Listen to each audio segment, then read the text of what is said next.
Boa tarde, acadêmicos! Aqui é o professor Antônio, professor particular e administrador dos grupos de estudos dos cursos de engenharia. E no vídeo de hoje estarei auxiliando vocês no desenvolvimento do mapa da disciplina de Ergonomia e Segurança do Trabalho.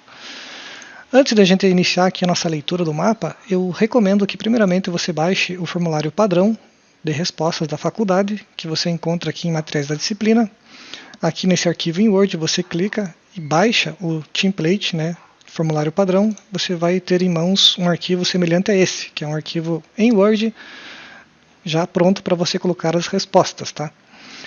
Outra coisa que eu recomendo é assistir o vídeo explicativo do mapa, postado ali no portal, e também que você baixe o livro da disciplina, que é esse aqui embaixo. Você clica em baixar, você vai ter em mãos aí um PDF da disciplina de Ergonomia e Segurança do Trabalho. Todo o mapa ele é inteiramente norteado e baseado no livro da disciplina. Então, é muito importante que você baixe ele e que suas respostas estejam amparadas nesse livro. Às vezes, buscando respostas diretamente pela internet não é o caminho correto que o professor quer. Então, muitas vezes acontece de a gente procurar lá por fora, quando na verdade ele quer uma resposta mais precisa, uma resposta que esteja mais alinhada com o livro, beleza? Bom, então agora que já estamos bastante munidos de informação, podemos agora dar início ao nosso mapa. Então, abrindo aqui o mapa, primeiramente ele coloca uma pequena contextualização falando sobre a segurança do trabalho, que ela busca compreender as relações entre trabalhador, atividade e ambiente laboral. Depois dessa contextualização, ele nos apresenta aqui um pequeno estudo de caso. E esse estudo de caso diz assim: você foi contratado para realizar uma avaliação preliminar de segurança do trabalho e ergonomia em uma empresa do setor de entregas.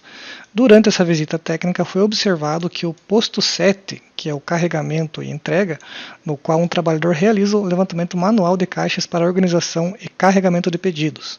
Então aqui nessa primeira parte do estudo de caso, ele vai nos apresentar todas as características dessa atividade aqui do carregamento e entrega.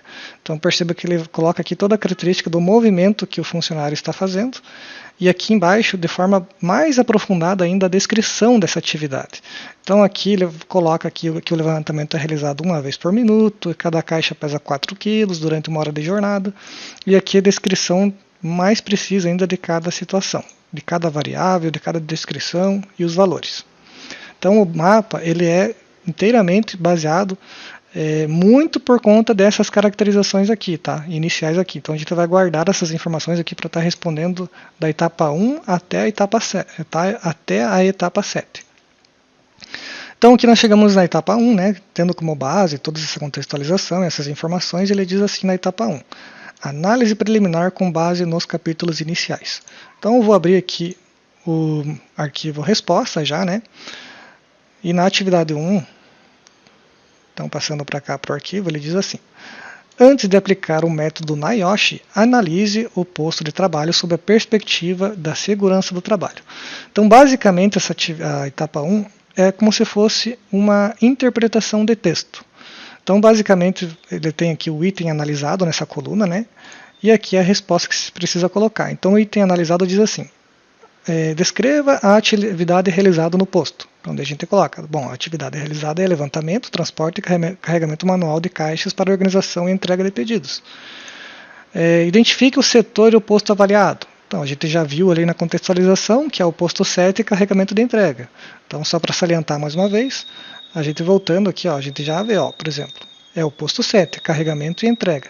Então você vai, olhando aqui na parte da contextualização, você já vai conseguir ligando ali a resposta uma por uma. Então após você responder todos os itens analisados aqui, colocando na coluna da direita, você já então respondeu a etapa 1 com esse quadro aqui com as respostas ao lado. Beleza. A etapa 2, ele fala sobre gerenciamento de riscos, da atividade. Que também é uma tabela no qual ele coloca aqui na coluna o processo de gerenciamento de risco, e na outra aqui a coluna para você preencher a aplicação ao posto 7. Então ele coloca aqui identificação do risco. Daí a gente descreve ali qual é a identificação, que seria o levantamento manual repetitivo de caixas, com movimentação na carga desde o início do solo e caracterização do risco ergonômico. Tá?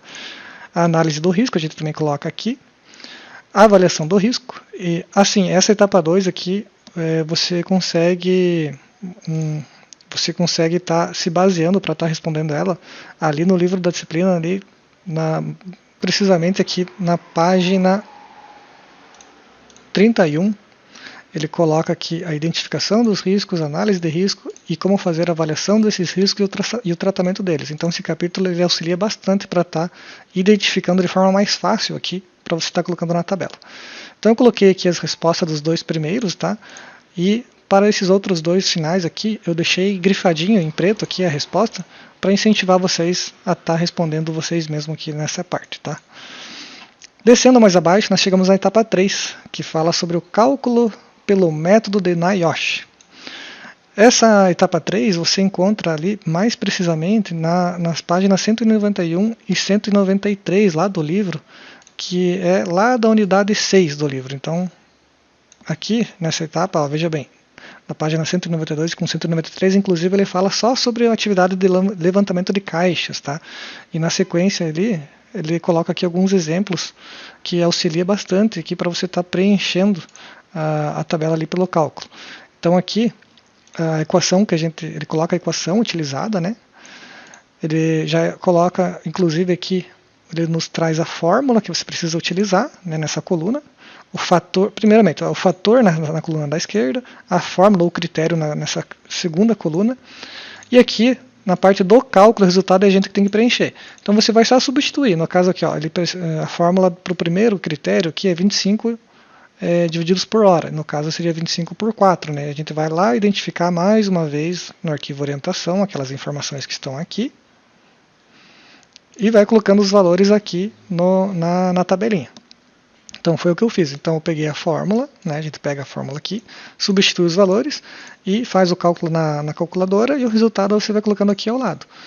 Da mesma forma para os demais aqui também. Já a etapa 4 ele fala mais precisamente sobre o cálculo do LPR e do IL. Tá? Aqui você também encontra lá no livro da disciplina, nas páginas 214, onde ele fala lá na unidade 6 também sobre o tipo de cálculo.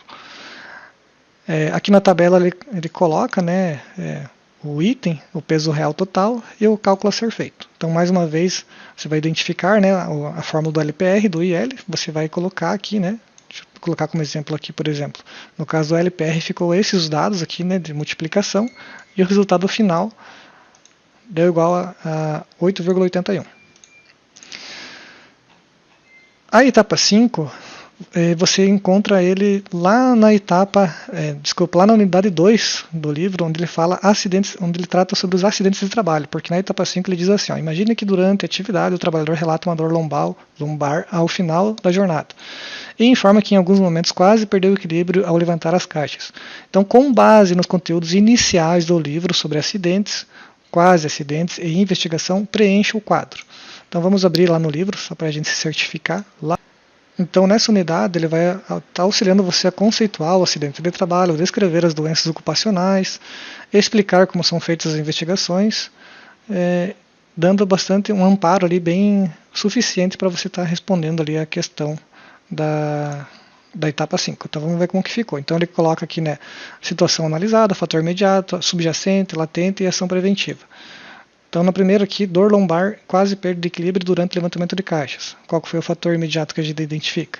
Que é o levantamento manual de carga, com postura inadequada e esforço físico durante a movimentação das caixas. E você vai preenchendo aqui conforme você for identificando os fatores. Tá? A etapa 6, ele fala sobre as propostas de melhoria. A etapa 6 você encontra lá na página 191 com 192 também. Então aqui ele diz sobre as recomendações para a prevenção de problemas na coluna, justamente o que é o exemplo ali identificado no mapa. Abrindo aqui o arquivo resposta, então ele da mesma forma, problema identificado, medida de melhoria proposta, tipo de medida, resultado esperado. Então eu fui colocando essas respostas aqui no quadro e as demais eu vou deixar para vocês estarem aí identificando e colocando. A etapa 7 ela é uma síntese geral de todas as etapas que você respondeu. Então não é você não encontra basicamente no livro a resolução da etapa 7. Na verdade é um resumão que você precisa fazer, e só que você precisa levar em conta que, né, nessa síntese, nesse texto que você vai redigir, precisa estar exposto ali, né, o principal risco identificado da atividade, resultado obtido que você teve no LPR do IL, a interpretação do nível de risco encontrado, né, entre outros. É como se fosse um relatório final que você, né, como engenheiro, precisa estar colocando ali. Então eu iniciei aqui esse relatório da seguinte forma. A análise do posto 7 identificou como principal risco o risco ergonômico decorrente do levantamento manual repetitivo de caixas, iniciando ao próximo do solo realizado, com esforço físico, e entre outras informações aqui. Então seria isso, o trabalho está finalizado. Aproveito aqui para estar oferecendo os meus auxílios, caso você esteja sem tempo para estar elaborando essa parte descritiva aqui do mapa, né? Você pode estar entrando em contato comigo no WhatsApp, que eu posso estar fornecendo para você esse material resolutivo completo já, sem essa parte grifada aqui, né, em preto, para você estar postando lá no portão. A maioria dos meus alunos já atuam, né, inclusive na área da engenharia, né, eles falam para mim, professor, eu assisto todas as videoaulas, eu entendo todo o conceito do mapa e tal, dos vídeos, mas eu estou sem tempo para estar fazendo essa parte burocrática, digamos assim, né, de estar redigindo as respostas. Então, caso você precise de um auxílio, pode entrar em contato comigo que eu posso estar fornecendo para você esse material resolutivo. Obrigado.